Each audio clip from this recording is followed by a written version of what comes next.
Olá, boa noite, seja bem-vindo a mais uma edição do programa Contraponto, que regressa aqui ao ar por ocasião especial. Neste caso, nós vamos refletir em torno dos 20 anos da Lei de Terra. Vamos analisar a implementação desta lei ao longo dos 20 anos. Para o programa de hoje, temos aqui a doutora Cremilde Manjate, ela que vem da Direção Nacional de Terras e que vai nos ajudar a perceber um pouco mais aquilo que tem sido a implementação desta lei importante que está em vigor aqui no nosso país já lá vão 20 anos. Foi em 1997 que foi adotada esta lei e o princípio que ditou a adoção desta lei é que como a terra como um meio de criação de riqueza e do bem-estar social, o uso e aproveitamento da terra é de direito de todo o moçambicano.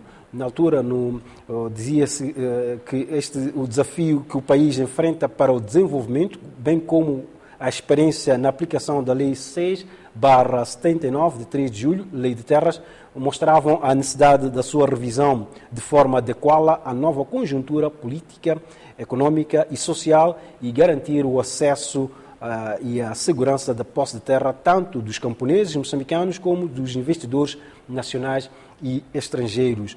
Pretendia-se com esta lei incentivar o uso e aproveitamento da terra de modo a que esse recurso, o mais importante de que o país dispõe, seja valorizado e contribua para o desenvolvimento da economia nacional. Então foi nestes termos que a Assembleia da República aprovou esta lei de terras. Como disse, isso aconteceu em outubro de 1997. E esta lei leva o número de 19/97. Este ano, como disse, passam 20 anos desde que esta lei foi adotada e está a ser implementada no nosso país. Para fazer um brevíssimo enquadramento, vamos ver uma peça feita pela nossa equipa de reportagem na altura da realização de uma conferência que discutiu estes 20 anos da implementação da Lei de Terras. Há necessidade de se consciencializar a sociedade civil sobre a realidade da terra em Moçambique, tendo em conta que o país registra o maior número de usurpação deste recurso. Considerou o representante da CAI, Francisco Mucanheia, esta quinta-feira em Maputo, na conferência dos 20 anos da Lei da Terra. É urgente e imperioso que a sociedade moçambicana, no seu conjunto, faça um exame de consciência e reflita sobre a realidade factual daquilo que acontece no terreno em face da demanda permanente da terra. Moçambique tem sido referido atualmente como um dos países do mundo que registra com muita incidência o fenómeno comum conhecido como land grab, ou, se quisermos, usurpação da terra, associado tanto ao desenvolvimento de grandes projetos, como também do crescente interesse das pessoas singulares que procuram a terra para projetos do presente e do futuro. Temos acompanhado todas as situações, todos os casos ligados às grandes empresas florestais, um pouco por todo o país, sobretudo no Niassa, em Nampula, no Zambésia, em Manica e outros cantos do país. Temos acompanhado, por exemplo, o grande projeto Pro Savana, que tem sido um assunto de muito debate, muita discussão, sobretudo com a intervenção das organizações da sociedade civil. A questão da implantação dos grandes projetos na indústria mineira, que muitas vezes implicam o reassentamento de comunidades inteiras. Por seu turno, João Carrilho, representante da OMR, exortou para que haja maior dinâmica no sentido de modernizar-se e atualizar-se a Lei da Terra. Para exortar-vos para a dinâmica, mudar, não necessariamente em conferências e fóruns, aperfeiçoar, não deixar as leis sem regulamento, Não faz mal nós termos dúvidas. Temos é que ter determinação em fazer o que julgamos certo em cada época e não apenas em cada momento. Como é que nós queremos que a nossa terra cresça e evolua, acompanhando o crescimento do nosso país? Como manter a nossa lei de terra sempre moderna e atualizada, mas indígena também? Não queremos uma lei de terras que não nos diz nada. O governo está atualmente a elaborar uma lei da agricultura para fazer face à atual lei da terra, uma vez que a agricultura é a atividade mais importante do país. Os 20 anos da lei da terra foram assinalados sobre o lema Reflexão para uma operacionalização mais afetiva, inclusiva e sustentável. Muito bem, aqui ficou esta nota, esta peça introdutória. Boa noite, doutora Cremilde de Manjate. Já lá vão 20 anos da implementação desta lei de terras. Como alguém que está ligada diariamente com esta matéria, o que é que se pode dizer nesta altura em que passam 20 anos da implementação desta lei de terras?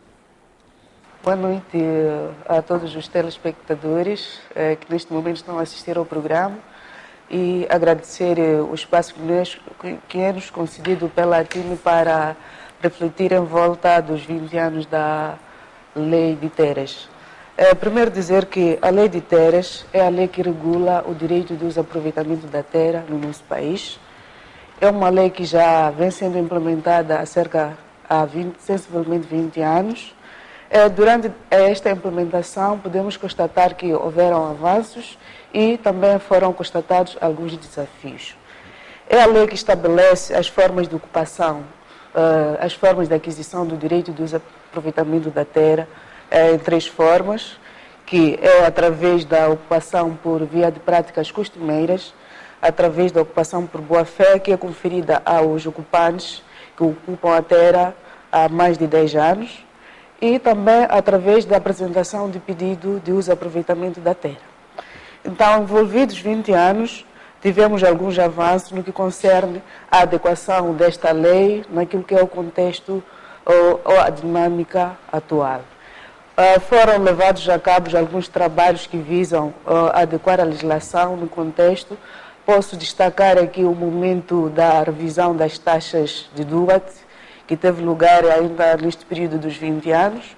Destaco ainda a ação que teve a ver com a revisão do processo de consultas comunitárias. Foram definidos os mecanismos de consultas comunitárias. Se formos a ver, podemos constatar que há 10 anos atrás o processo de consulta era levado num processo meio deficiente. Atualmente, apesar de existir algumas dificuldades, há uma tentativa de melhorar cada vez mais este processo. Então, posso dizer que passa da consulta das comunidades, onde a comunidade é socializada sobre a intenção do investidor, ele se pronuncia em relação àquilo que são os seus objetivos, das suas necessidades. Então, há garante maior participação da comunidade comunitária, mas, contudo, ainda existem alguns desafios por superar. Bem, iremos mais adiante para os desafios que se impõem com a implementação desta lei de terras, mas a doutora Cremilde falou aqui dos avanços alcançados desde 1997 a esta parte. Concretamente, que avanços foram se registrando ao longo deste tempo? Ou por outra, se diz logo no preâmbulo desta lei de que a lei de terras, ou seja, a terra é um instrumento que é do povo moçambicano. Será que este povo moçambicano, com a implementação desta lei de terras, sentiu que de facto esta lei é nossa, começou a usar tudo, já tem um conhecimento daquilo que é esta lei de terras? Sim, eu posso acreditar que trata-se de uma lei que a maior parte da sociedade moçambicana domina pelos seus princípios.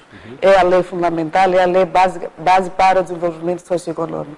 Okay. Então, passa da necessidade de todos os moçambicanos terem o seu conhecimento. Houve um esforço neste sentido, no que diz respeito à divulgação desta legislação. Todo o processo de atribuição do DUAT passa da realização das consultas comunitárias. É neste processo que a comunidade é sensibilizada enriquece o conhecimento sobre os seus direitos, sobre os seus deveres.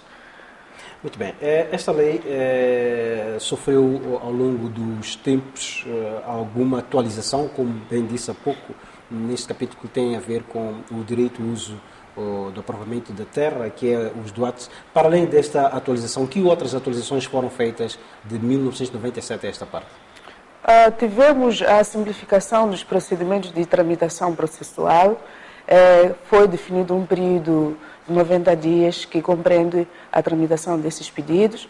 Há um esforço no sentido de reduzir cada vez mais o período vigente, de modo a acelerar a implementação dos diversos projetos que nos são submetidos a nível nacional.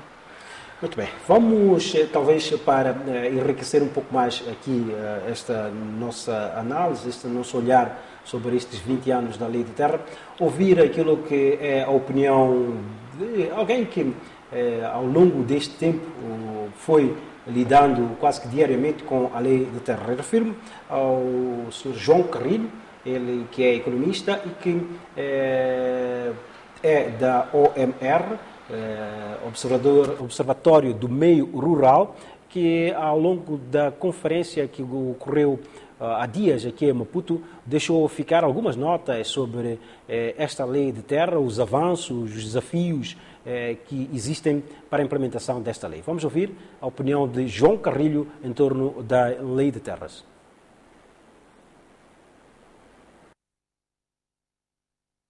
Eu não posso olhar só para os 20 anos que passaram. Tenho que olhar para trás dos 20 anos.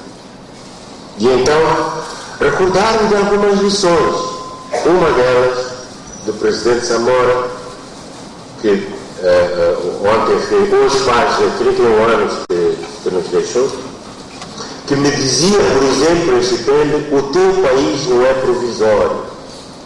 Nós falávamos, isto aqui, estamos só a fazer aqui uma coisa provisória. Ele disse, está bem, podes fazer o trabalho, mas o teu país não é provisório. Lembro-me de lições também de dos Santos, Pachinuapa, Carvalho, João Ferreira, Boa Vida, Trono, Forjaz, Mário de Carvalho e Assunção Paixão. Também lembro-me de Panguene, Manave, Assana Limataca, Oscar Monteiro. Lembro-me de lições de Júlio e Conceição Quadros, Vaz, Azarias Neftali Banz, com quem dormi numa tenda em Chai durante vários meses, Marco Barros, com quem fizemos aqueles cálculos que aqui estávamos a falar. Aprendi com Mário Machungo, Carlos do Rosário, Gamito, com Jafar, com Almeirim, com Zé Negrão, com Luís Felipe Pereira, Mário Rui, Ana Loforte, Zunguze, Chilundo, alguns estão, Arlito Cuco, John Bruce, Chris Tanner. Lembrei-me de todos estes. Aprendi também com Margarida, com Melinda, com Trindade e com Larzérica. E tantos outros que eu diria pessoas da minha laia, como diria o camarada presidente Joaquim Chissano, quando queria referir-se às pessoas que se preocupam de maneira parecida. Mas também aprendi de pessoas que não são tão jovens, mas trouxeram novas ideias para a minha cabeça. Entre eles o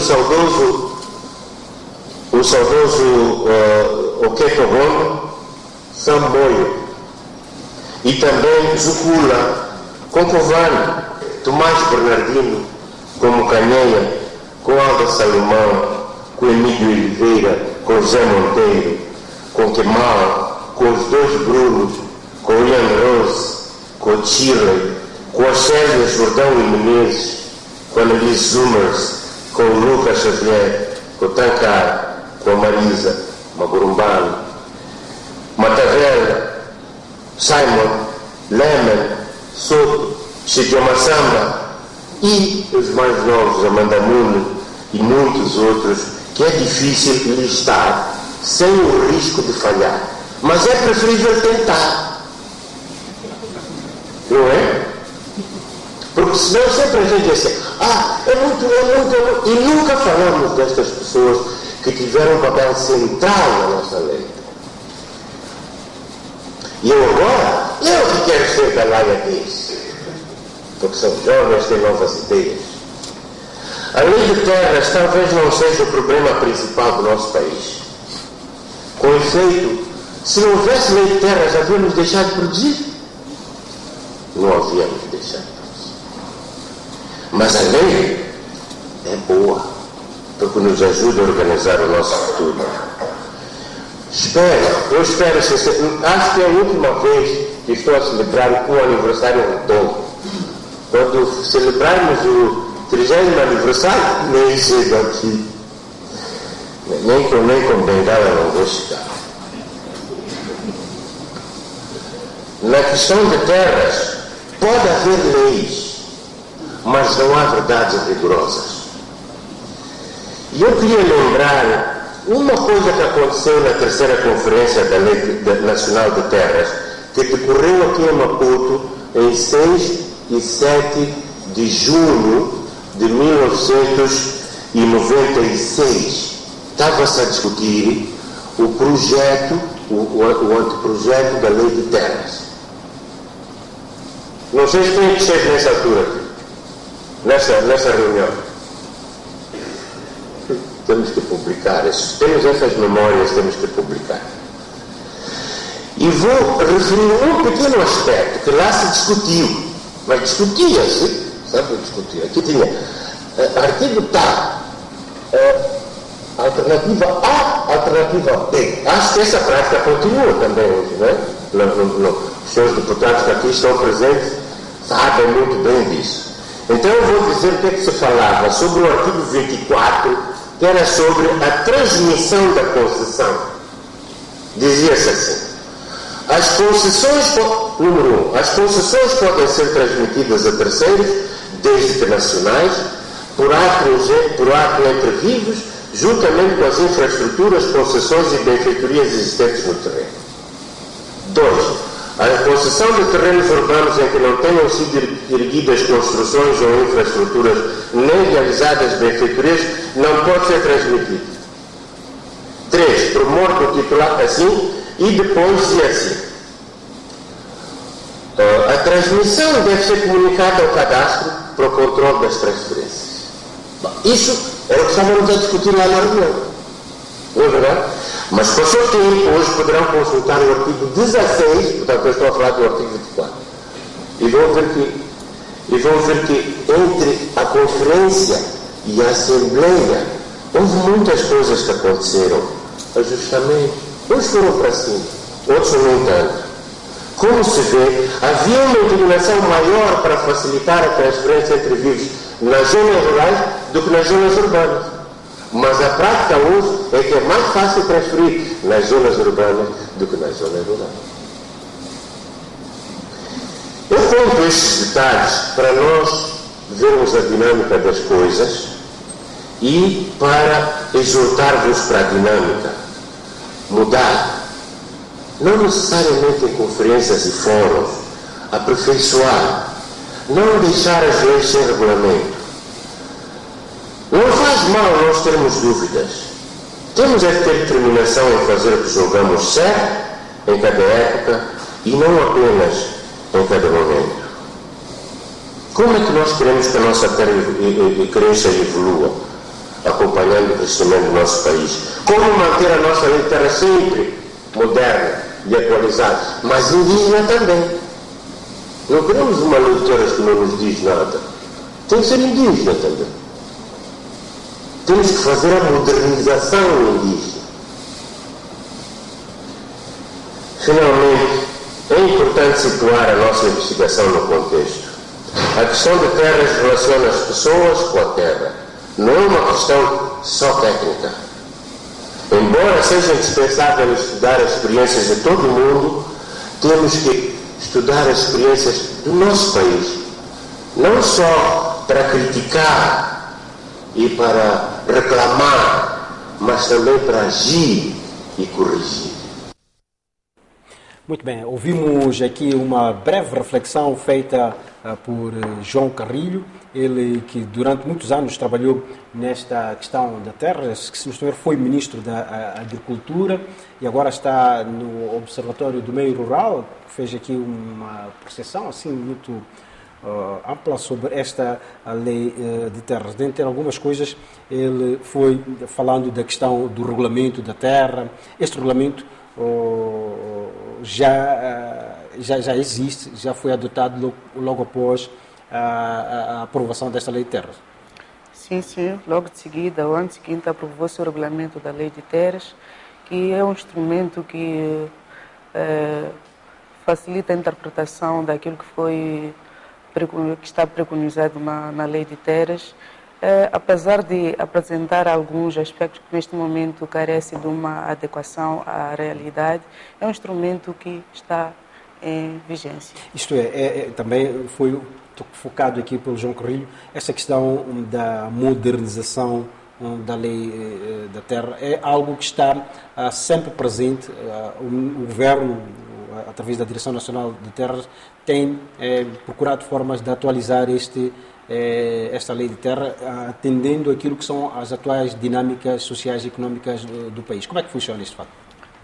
De facto, é uma das ações que ao longo dos 20 anos tiveram lugar. Eu falava anteriormente que o esforço que o governo tem envidado é no sentido de adequar a esta legislação, ao regulamento da lei de terra, ao contexto atual. Foram aprovados vários diplomas ministeriais que visam, mais ou menos, adequar alguns aspectos que estão preconizados na lei, que neste momento já se encontram um pouco desajustados com a realidade atual. Também houve a revisão de a aprovação de algumas resoluções que têm o mesmo objetivo, tornar esta lei mais inovadora, de modo a garantir a sua implementação e a implementação dos projetos em curso.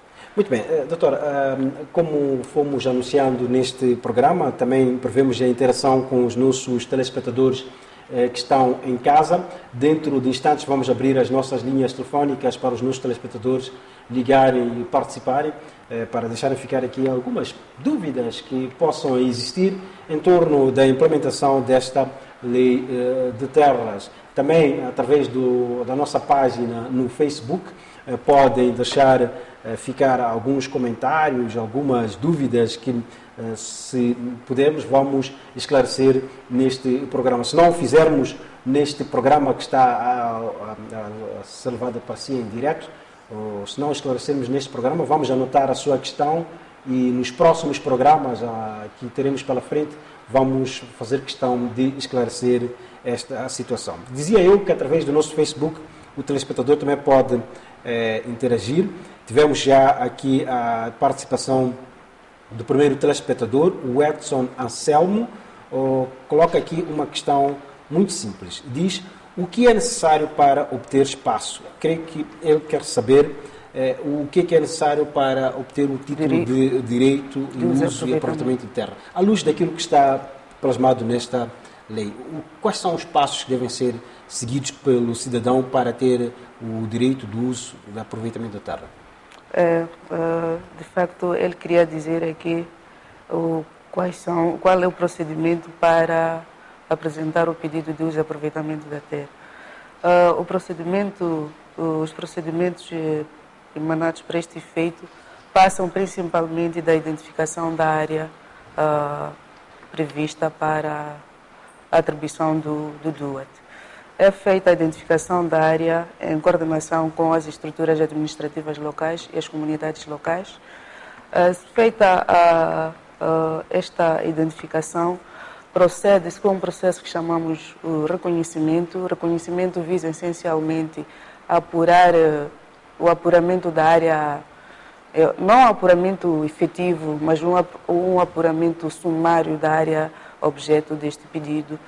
Segue-se a fase das consultas comunitárias, onde a comunidade vai se pronunciar em relação à disponibilidade desta área. Em seguida, o interessado tem que juntar um rol de documentos que estão preconizados no artigo 24 da lei e apresentar um plano de exploração, um projeto de investimento. Talvez aqui destacar que, dependendo do tipo de pessoa, seja se for pessoa singular ou pessoa coletiva, há outros procedimentos que são observados em termos da documentação necessária. Muito bem. Quanto tempo um cidadão, vamos lá, ser um singular, pode levar para ter o direito e uso ou proveniente da terra em sua posse para fins básicos, como, por exemplo, erguer a sua habitação? O período estabelecido para a tramitação desses pedidos foram definidos 90 dias, mas este processo pode merecer a devida autorização pela entidade competente antes dos 90 dias ou depois dos 90 dias, dependendo da sua complexidade. Muito bem. Ao longo destes 20 anos, muito se tem feito para que o cidadão tenha o título, o tal do ato que falávamos há pouco, para o uso e aproveitamento de terra. Que resultados podem ser enaltecidos nesta altura que passam 20 anos da implementação desta lei de terras? Ao longo destes 20 anos da implementação da legislação de terras, o setor alcançou os níveis em termos de titulação por via de apresentação de pedidos formais. Foram emitidos cerca de 70 mil DUATs, numa área aproximadamente a 16,5 milhões de hectares, onde podemos destacar investimentos como exploração mineira, fazendas do bravio, indústria. Podemos destacar ainda a agricultura e a pecuária como atividades que demandam de maiores áreas e tem sido muito frequente recebermos pedidos desta natureza. Fala aqui de 70 mil DUATs que foram atribuídos ao longo deste período. Qual é a margem, qual é o nível de atribuição para o cidadão? O nível da atribuição depende da capacidade que o interessado... Ou seja, o número, qual é o número que podemos encontrar aqui nestes 70 mil? Quantos DUATs foram atribuídos ao cidadão para erguer a sua habitação, para o uso, para erguer a sua habitação? Não tenho em termos de estatística quantos, mas posso destacar aqui que a habitação é uma das atividades com maior representatividade nesta avaliação. Muito bem. O Ministério da Terra, Ambiente e Desenvolvimento Rural tem desenvolvido vários programas no sentido de viabilizar a melhor utilização da terra. Refiro-me, por exemplo, ao programa Terra Segura. Quais são os principais objetivos deste programa? Bem, este programa é um dos programas que veio a enaltecer ainda mais o esforço que o governo está a envidar no sentido de garantir a implementação da legislação sobre terras. É um programa que foi lançado há aproximadamente 3 anos, que visa, numa primeira fase, garantir a segurança de posse de terra às comunidades locais. É um programa que incide sobre a titulação das comunidades por via de ocupação por práticas costumeiras e pela ocupação por boa-fé. Então, não está aqui integrada a ocupação através da apresentação de pedidos. É um esforço que o governo está a evitar no sentido de garantir o direito de uso e aproveitamento da terra àquelas comunidades, de modo a melhorar o conhecimento da legislação sobre terras, promover parcerias entre os investidores e a comunidade e também reduzir o nível de conflitos por falta de conhecimento da lei, por falta de conhecimento dos limites das suas áreas. Então, é, em suma, um programa que visa garantir e fortalecer a segurança de posse da terra às comunidades locais. Muito bem. Este programa, a Terra Segura, foi lançado com um dos objetivos de que até 2019 sejam emitidos 5 milhões de DUATs. Isto dá a entender que vai haver uma espécie de facilitação para a emissão dos DUATs. Já iniciou esse processo. Neste momento contamos com cerca de 500 mil registros.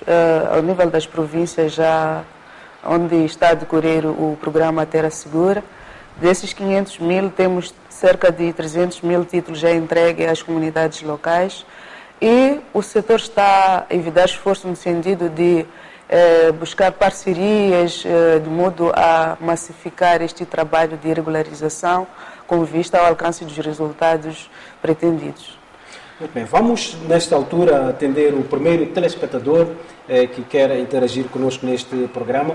É o Sr. Adriano, que nos liga da cidade da Beira. Boa noite, Sr. Adriano. O seu contributo, a sua questão em torno do tema que estamos aqui a analisar. Não, caiu a chamada aqui com o Sr. Adriano, que nos ligava da cidade da Beira. Vou pedir ao Sr. Adriano para que possa voltar a ligar para nós e deixar ficar aqui a sua questão em torno deste tema que estamos aqui a refletir. Recordar que estamos a abordar os 20 anos da implementação da Lei de Terra. Algo mais gostaria de acrescentar em torno deste programa Terra Segura, que já está a ser implementado há 3 anos aqui no nosso país?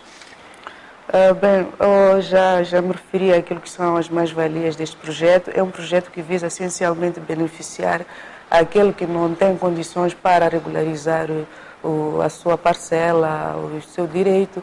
Visa também buscar este nível de parceria entre o investidor e a comunidade, porque tendo o título de DUAT, o título de DUAT permite ao cidadão, à comunidade, poder usá-lo para diferentes fins que visam desenvolvimento ou promover gerar alguma receita na sua área. Pode lá obter algumas parcerias com os investidores através da apresentação do título. Isso é possível fazer. Muito bem. Esta lei de terras que está a ser implementada já há 20 anos também foi adotada com o objetivo fundamental de evitar conflitos de terra e de facilitar a própria administração da terra, bem como o desenvolvimento local. Já disse que esta lei criou a figura de delimitação das áreas comunitárias. Olhando para este programa Terra Segura e este objetivo que está plasmado aqui na Lei da Terra, como é que estão a atuar, ou seja, como é que estão a atuar nessa questão da delimitação das áreas comunitárias para que as comunidades possam se sentir seguras nas terras que ocupam? Sim, de facto é uma combinação entre a regularização e as delimitações comunitárias. Este projeto Terra Segura envolve também a parte da delimitação das terras comunitárias. Temos alguns números já alcançados ao longo desses cerca de 3 anos. Temos sensivelmente um número acima de 400 comunidades já delimitadas em todas as províncias, com exceção das províncias de Gaza e Maputo, onde ainda não tivemos o projeto de delimitações comunitárias. Nessa altura, este programa Terra Segura, em que província está já a ser implementado de forma efetiva? No que concerne à regularização das ocupações por práticas costumeiras e por boa-fé, excluindo aqui as delimitações comunitárias, está a ocorrer quase em todas as províncias, com exceção de Manica, acho que com exceção de Manica mesmo. Sim. Muito bem, estamos aqui a falar desta implementação do programa Terra Segura, que, como disse, visa também a regularização sistemática das ocupações de terras de acordo com as normas e práticas costumeiras e por boa fé, como a doutora esteve aqui a dizer, que para áreas, esta ocupação é apenas para áreas inferiores a 50 hectares, será? Bem, a metodologia neste momento ainda não definiu o limite para este tipo de procedimento, não define o mínimo e o máximo desta área, mas há um esforço no sentido de melhorar a metodologia de modo a dar esses limites de áreas. Muito bem. Para poder levar avante este programa, Terra Segura, é necessário a mobilização de recursos humanos qualificados. Como é que o Ministério ou a Direção Nacional de Terra está a lidar nesse aspecto dos recursos humanos que é para implementar este programa no terreno? Houve uma estratégia que foi adotada já desde o início do projeto, tendo em conta aquilo que é a meta estabelecida. Não seria possível contar só com o esforço com os profissionais da área, neste caso dos funcionários do Estado, para promover esta atividade ou realizar esta atividade. Houve a tercialização desta atividade, então, neste momento, são os provedores de serviços que estão a implementar ou a realizar os trabalhos de registro e regularização das ocupações. E cabe já à Direção Nacional verificar a qualidade, monitorar o processo em curso. Muito bem, doutora Cremilda Manjate, vamos nesta altura observar um brevíssimo intervalo. Voltaremos dentro de instantes para continuarmos a analisar esta questão da implementação da Lei de Terras, que já lá vão 20 anos que está a acontecer aqui no nosso país. Então vamos ao anunciado intervalo, voltamos dentro de alguns instantes. Até já.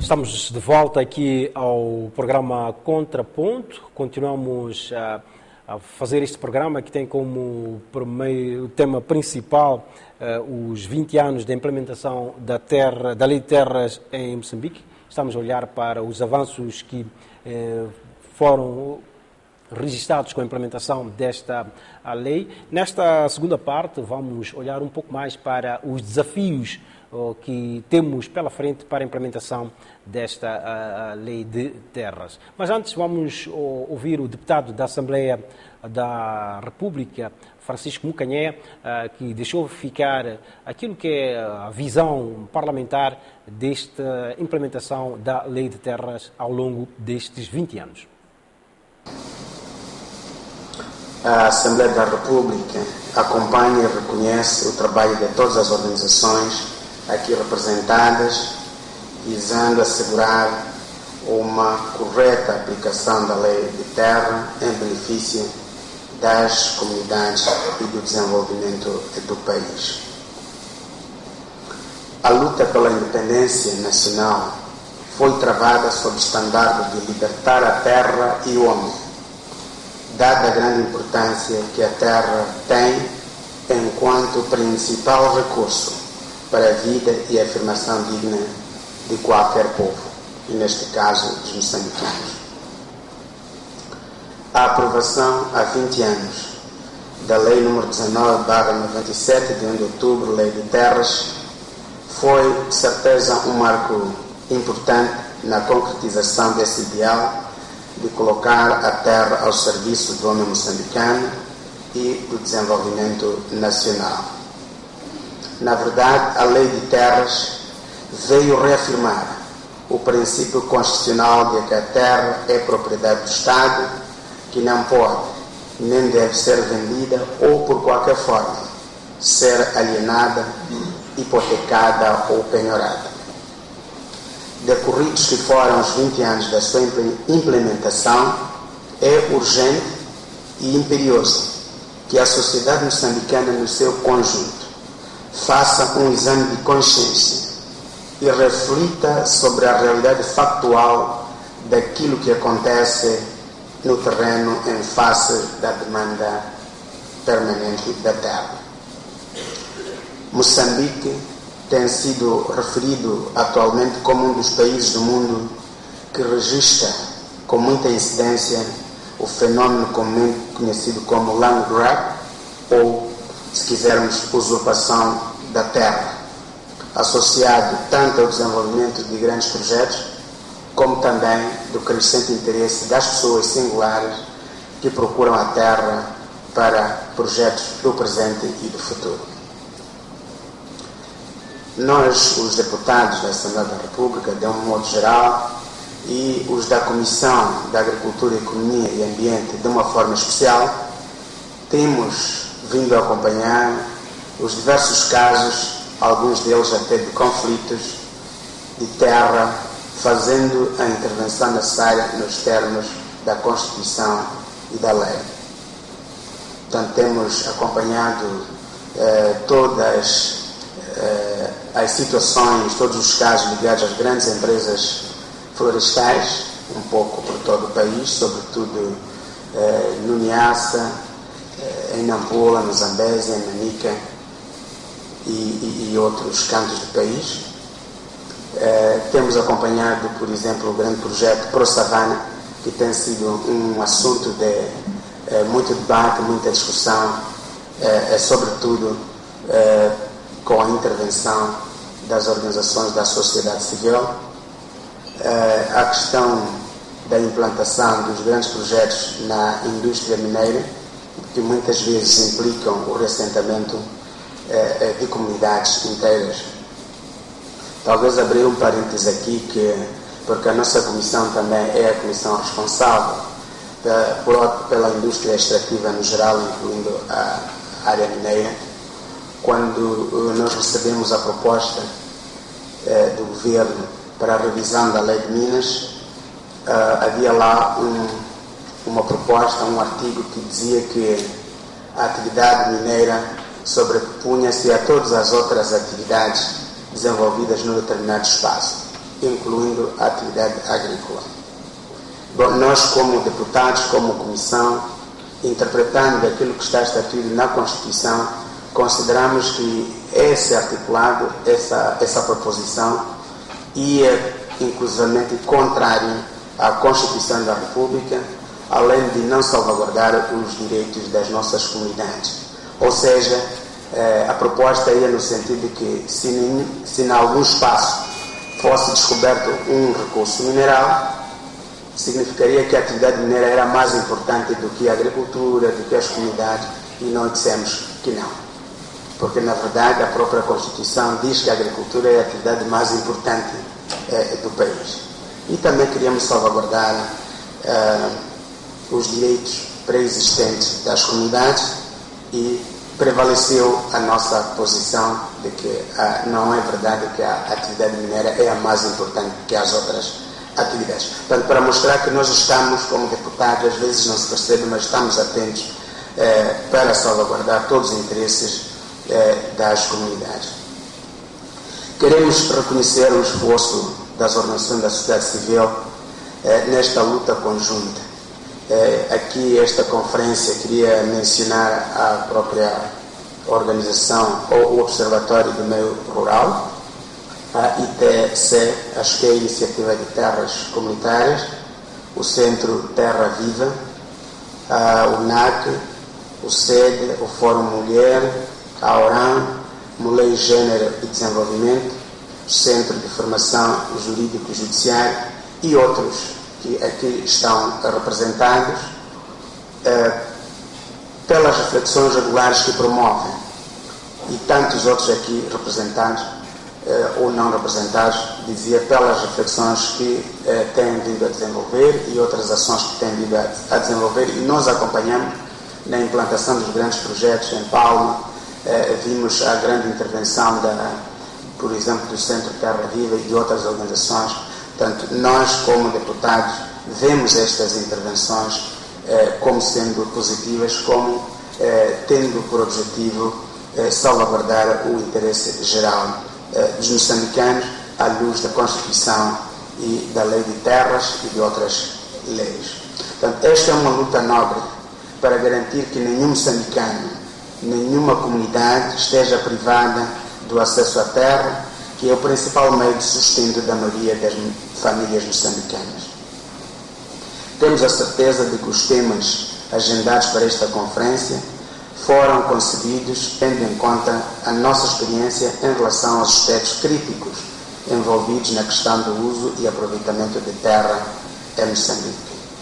Nós, a Assembleia da República, em particular a Comissão da Agricultura, Economia e Ambiente, estamos totalmente abertos para considerar os resultados das reflexões que serão aqui produzidos para o contínuo aperfeiçoamento do quadro jurídico legal relativo à gestão, uso e aproveitamento da terra em Moçambique. Neste momento, a Comissão está a trabalhar na aprovação de uma lei da agricultura. Algumas organizações têm acompanhado este anteprojeto e que tem a terra como o seu epicentro, porque não se pode fazer agricultura sem terra.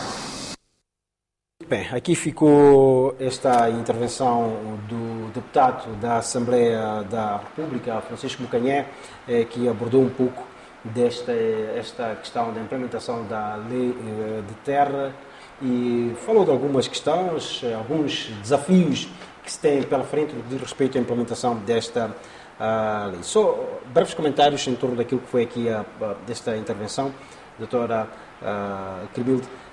O deputado Mukanhé mostrou ali uma preocupação com aquilo que considerou até land grab, ou seja, a usurpação da terra. Este é um grande desafio que se tem pela frente naquilo que é a aplicação desta lei de terras. Como é que olham para esta questão? Constitui um desafio do setor, na medida em que, com a aprovação da lei do ordenamento territorial, a maior expectativa nossa é ver esta lei implementada através dos seus instrumentos. Por exemplo, falo aqui dos planos de uso da terra.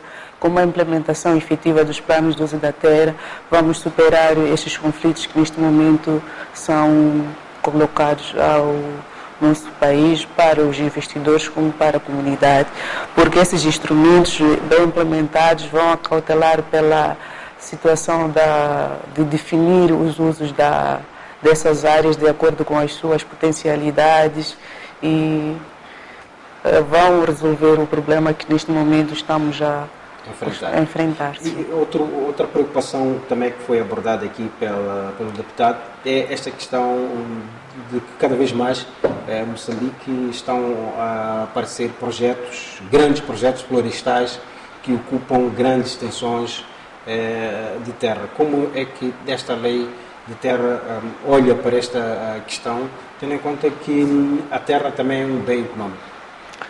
Sim, de facto são aquelas situações que passam mesmo são situações dinâmicas em que algum momento, no ato se calhar da elaboração desta lei, ninguém previa que até esta altura já teríamos uma dimensão em termos de demanda dessas áreas. Então passa necessariamente desta adequação desta lei ou dos princípios àquilo que é o contexto atual. É uma das necessidades que é preciso rever, é preciso acautelar e adequar como é que ela deve ocorrer e que tipo de considerações se deve tomar em volta dessas grandes áreas que são atribuídas às plantações florestais. Bem, voltando para aquilo que nós falávamos no início desta segunda parte, que são os desafios. Quais são os principais desafios que existem no âmbito da implementação desta lei de terras? Um dos grandes desafios que nós temos no âmbito da implementação da lei é no que diz respeito ao processo de consultas comunitárias. Constitui um dos aspectos de maior crítica no âmbito desta implementação. Então, um dos aspectos fundamentais seria tentar trazer um mecanismo, melhorar um mecanismo de representação e atuação por parte destas comunidades e, por outro lado, trazer um mecanismo que vise buscar parcerias entre o investidor e estas comunidades. Falávamos há pouco tempo, por exemplo, das delimitações comunitárias, da regularização sistemática que está em curso. Então, temos que encontrar um mecanismo de acomodar essas situações que neste momento são críticos para a implementação da legislação sobre terras. Falou aqui desta questão da consultas comunitárias. Temos estado a acompanhar com alguma regularidade algumas queixas que surgem no seio das comunidades, sobretudo quando as suas terras devem ser cedidas para dar espaço a grandes projetos. Como é que é feita esta questão da consulta comunitária à luz daquilo que está plasmado na Lei de Terra? À luz do que está plasmado na lei, é que a consulta comunitária, a primeira consulta comunitária é dirigida pelo administrador do distrito. Então, é identificada a área, anuncia-se aquela comunidade ou as comunidades abrangidas na área pretendida, faz-se uma consulta não para além de identificar a área, mas também para saber da disponibilidade da área. Só mediante o pronunciamento positivo da comunidade é que se dá seguimento ao processo de regularização dessas áreas. Então, o que tem acontecido é exatamente o que me referi como um desafio aqui, a falta deste mecanismo de representação e atuação da comunidade. Então, é um desafio que o setor tem de modo a solucionar esse tipo de questões. Esta questão das consultas comunitárias também devem ser aplicadas, sobretudo no processo de reassentamento. E também temos esta questão do reassentamento das populações para dar lugar a grandes projetos. Como é que olha para este desafio no sentido de melhorar esta questão do reassentamento das populações que cedem as suas terras para dar lugar a grandes projetos? Eu posso dizer que passa necessariamente da implementação efetiva da Lei de Terras e da Lei sobre o Ordenamento Territorial.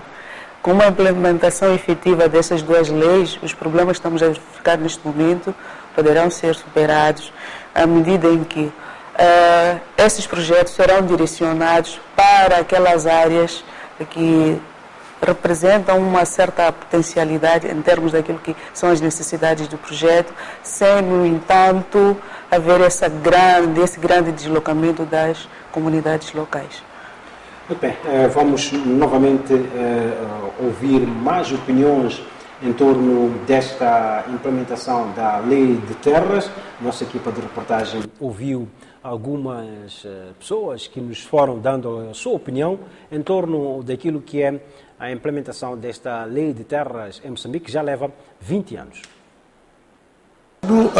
É muito difícil perceber os contornos desse processo, porque você acaba vendo o envolvimento da própria elite política e econômica moçambicana, que automaticamente está por detrás de todo o processo de entrada de grandes corporações em Moçambique. A questão da terra, por exemplo, hoje virou negócio, ok? E muitos investimentos que entram, a maioria estão a fazer alianças com essa mesma elite. Agora, para a questão de você resolver os conflitos, é preciso que se diga, ok? Que a lei seja aplicada tendo em conta aquilo que são os desejos das comunidades, que são essas comunidades quais usam a terra não apenas para cultivar, mas a terra como território, que está em um conjunto de elementos que eles utilizam para a sua sobrevivência. Que a situação ainda é muito lamentável no que diz respeito à questão da terra. Muitas populações estão sendo expropriadas de terras e depois ouvimos também as contradições que existem entre a lei e a prática e a aparente pouca vontade daqueles que têm poder em olhar para as comunidades e favorecê-las. Esse é ainda um grande desafio que elas entre nós todos, nós como organizações sociais, o governo como tal e as próprias comunidades, de termos esse espírito de justiça para com as comunidades.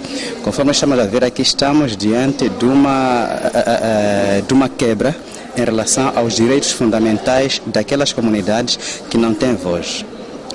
Então, várias organizações estão a nascer para sensibilizar o poder, para sensibilizar aqueles que são de direito, para olharmos para essa parte. E esperamos que meios de comunicação social e mais outros meios possam consciencializar as pessoas que não é assim como vamos caminhar. Muitas comunidades estão a morrer por causa de usurpação da terra, mau uso de terra pelas grandes empresas e doenças que isso traz. Eu estou aprendendo e gostei uma palavra uma expressão que alguém disse assim: se a lei não protege a gente, nós vamos estar como no Brasil, muitos sem terras. Então o que eu acho que para ser aplicado é obedecer à lei, é aplicar a lei, que parece que ela já é bem feita.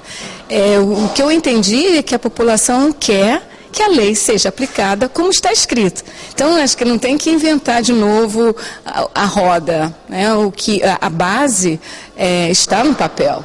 Acho que eles estão cobrando que seja aplicado, que não se espere mais 20 anos para que se cumpra o que está escrito.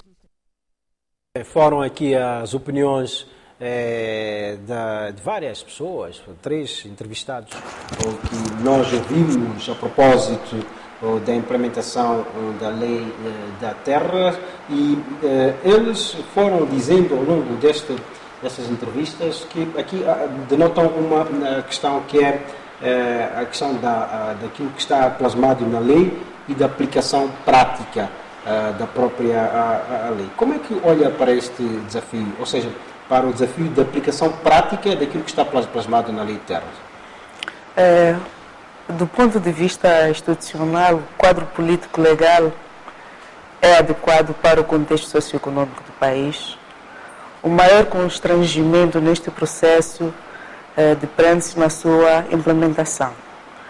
Então, o processo da implementação é que apresenta algumas lacunas. Pelo que somos chamados todos nós, o governo, a sociedade civil, a garantir a implementação deste instrumento. Então, passa necessariamente de garantir uma implementação efetiva do que está plasmado na lei. Para nós, como governo, a lei responde às necessidades socioeconômicas atuais. O que está a falhar é a sua implementação. Muito bem. Outro ouvinte ou telespectador que foi ouvido ali pela nossa equipa de reportagem falou desta questão da terra versus negócio. Também sabemos que a terra é propriedade do Estado, não pode ser vendida nem hipotecada. Como é que olha para esta questão que está plasmada na lei, mas o dia a dia tem estado a mostrar o contrário?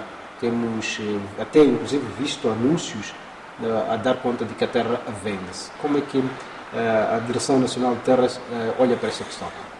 Bem, é uma situação que ao nível do setor temos acompanhado e tentamos intervir nessas situações de venda de terra. Venda de terra é crime, está preconizado na lei.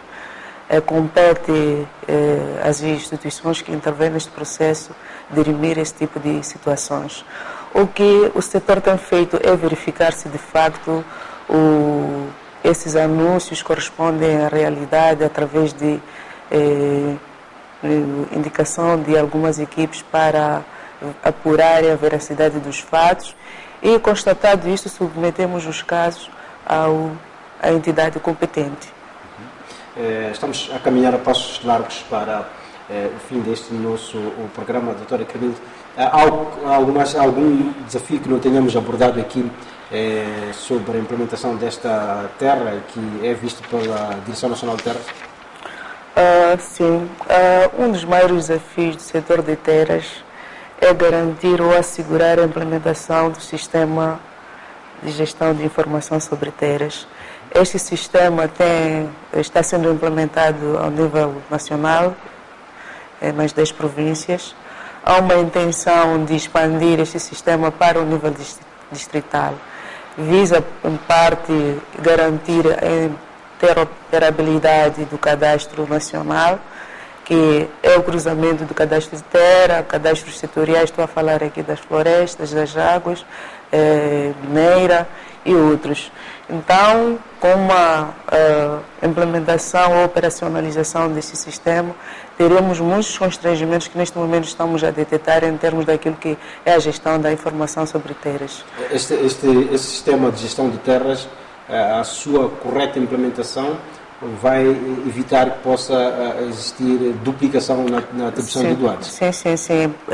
Visa essencialmente evitar as sobreposições dos pedidos de DUAT,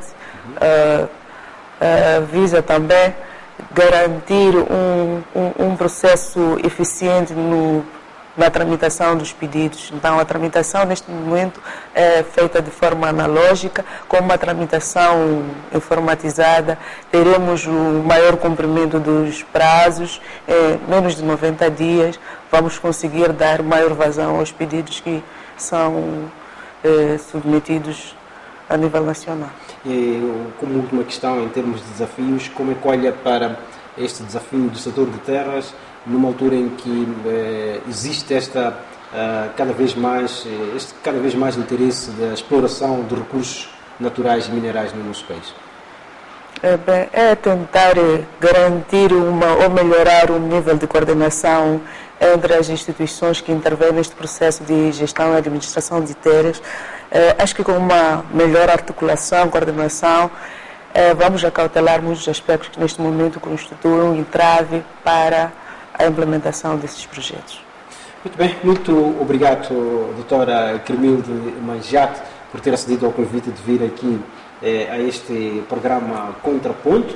Programa Contraponto que fez hoje, esta sexta-feira, o pontapé de saída desta série de programas que nós vamos fazer ao longo dos próximos dias e que vamos abordar a questão da implementação da Lei de Terras em Moçambique, que já leva 20 anos. Hoje fizemos assim uma abordagem mais geral sobre a implementação desta Lei de Terras. Nos próximos programas vamos abordar alguns temas específicos. O estimado telespectador que queira saber um pouco mais sobre esta questão da implementação da Lei de Terras pode deixar através da nossa página no Facebook a sua opinião, a sua questão em torno daquilo que é esta implementação da Lei de Terras no nosso país. Foi um prazer enorme ter estado na sua companhia.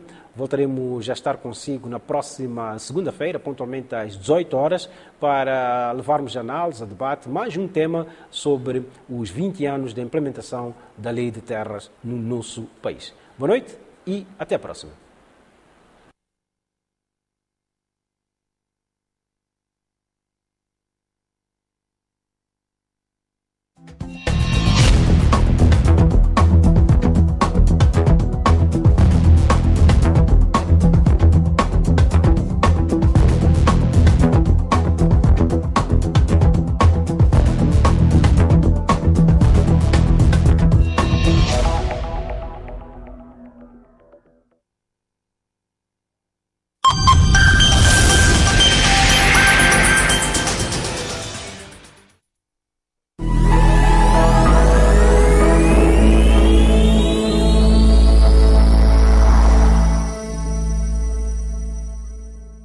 A resposta. Maria? Ela tem dores de dentes. Oh, não. E quem sabe porquê? Porque o dente dela é muito grande. Não, ela deve ter um dente furado.